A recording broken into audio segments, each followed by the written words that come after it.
Hey guys, so today we're going to be going over DNA synthesis, just some super basic things about DNA synthesis.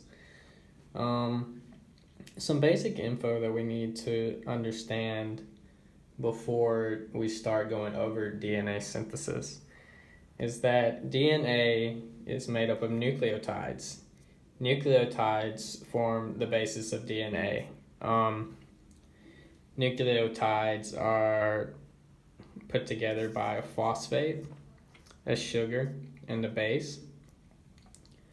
And they, like I said, they just form the very basis of DNA.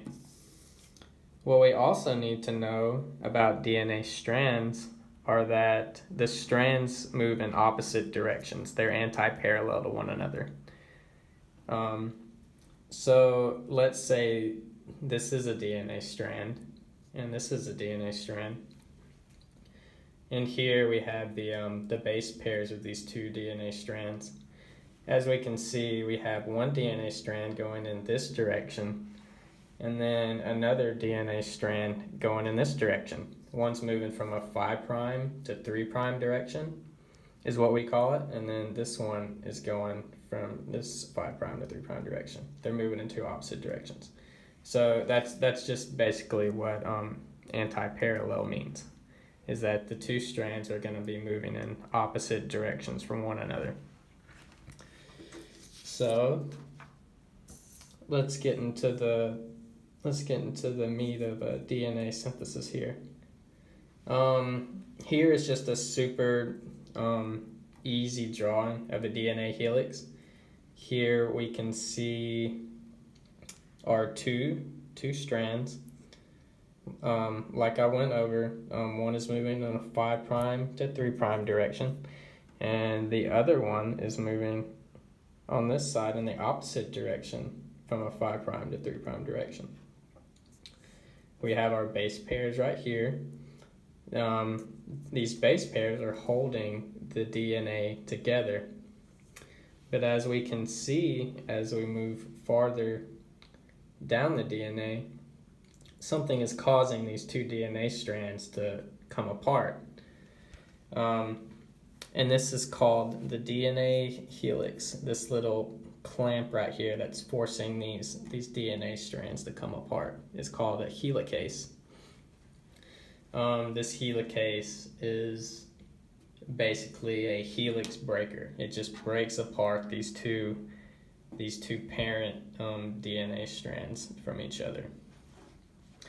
And these little circles right here that I've drawn, these are little proteins called single-stranded binding proteins.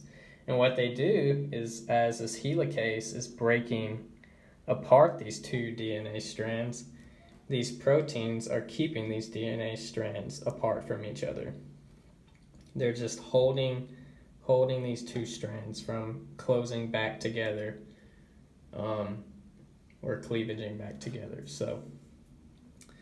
So what we need to understand next are that the whole process of DNA synthesis is creating two more DNA strands, two daughter strands, from these original parent strands here.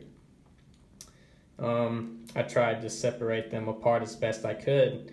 Here are the nucleotides, the daughter strands adding on to these parent strands. So I have the parent strands in black, and then I have the daughter strands there in orange or yellow or whatever you want to call it. But what we need to know is that when forming these daughter strands, these nucleotides right here, they're going to add on to the parent strand. And what we need to understand are that the nucleotides add only in the 5' to 3' direction. And they can only start, because they're anti-parallel, they can only start from a 3' end. So as we can see right here, this works really nicely. We're at the 3' end, and we're adding nucleotides in the 5' to 3' direction.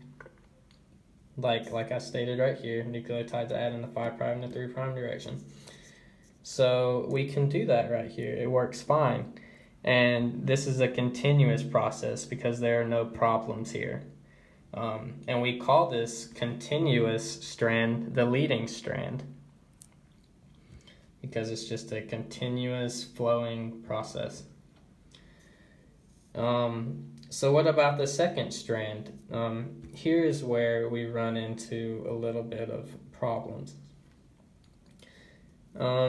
So we have the 5' end right here, and we have the 3' end right here. So let's say we're trying to add nucleotides going in the same direction. And this is where the problem occurs because we can't do that.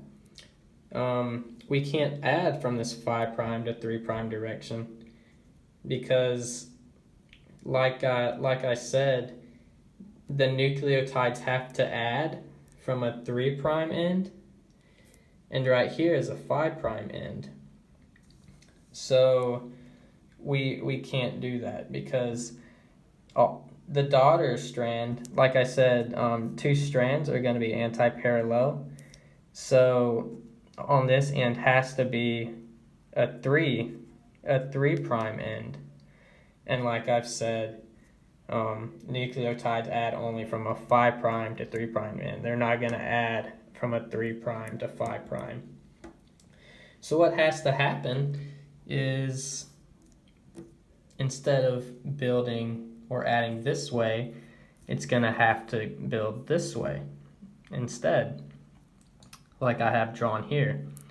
It's going to have to go from 5' to 3' in this direction instead of going in this direction, which goes on to show that just like these parent strands right here, so are the daughter strands. They're also going to be anti-parallel to each other. Just like how these parent strands are 5' to 3' and then 3' over to 5'. Just the daughters are going to be the same way, the daughter strands. They're going to be 5' to 3' and then 5' to 3'. They're going to be anti-parallel. So this process, like I said, is going to be building this way, but this is going to be a discontinuous process.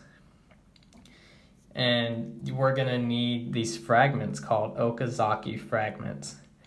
As you can see,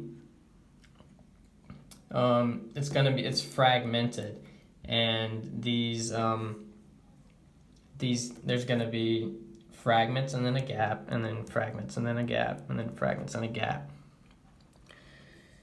And the reason it's discontinuous is because while we're adding nucleotides this time, we have to go back because throughout this whole process, these strands are separating apart.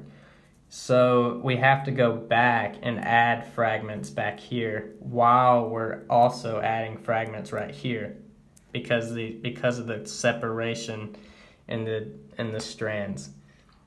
So that because of this discontinuous process, or this lag is like I like to think of it, we have it's referred to as the lagging strand.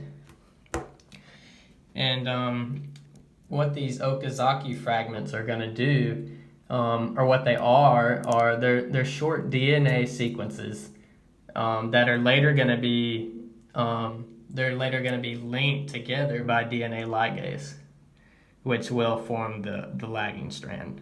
So some key points to just remember about this whole process, or to take home, is that the strands are going to be anti-parallel to each other.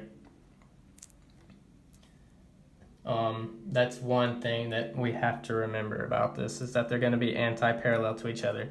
And also, like I stated, is that the nucleotides add only in the 5' to 3' direction. They're not gonna form from the 3' to 5'. So those are the basics of DNA synthesis, and I hope you learned a little bit from this this short basic video on it.